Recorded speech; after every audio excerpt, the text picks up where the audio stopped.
What's up, guys? Welcome back. So I just want to talk about something briefly this morning. I don't think this is going to be a long video, but it is something that I feel very strong about. The strategy is not your problem. Let me explain. I think almost every single strategy you use has the potential to work. One of the problems I've realized in teaching for so long, in teaching other people what it is I do and all of that, I realized that a big problem is a lot of traders cannot hold trades for very long. One of the things I know that I love to do is hold trades for as long as I can. So if I have the ability to hold a trade for an entire year, I will, right? And I'll just scale out periodically. But a lot of traders have problems holding trades. They tend to say things like, maybe I'm being greedy, or maybe it's gone, it's sold for too long, so maybe it's gonna reverse now.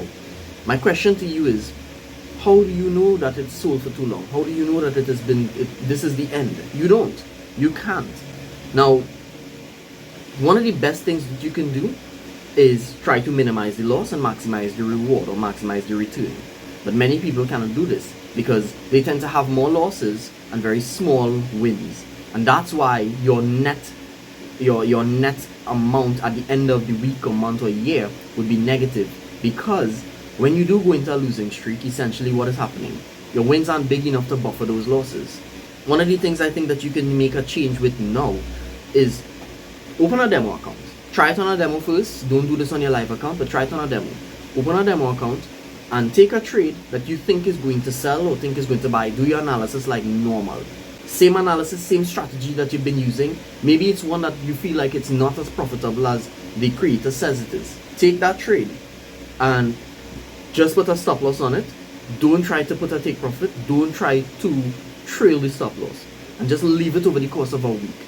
One of two things is going to occur.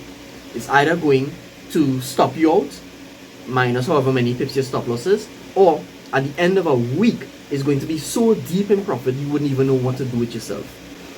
This is a psychological game.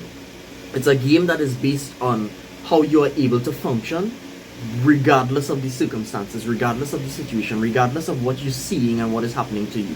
If you're not able to properly hold a trade for as long as it wants to go, that's why you're not going to be able to succeed. It's not your system. It's not anybody's system.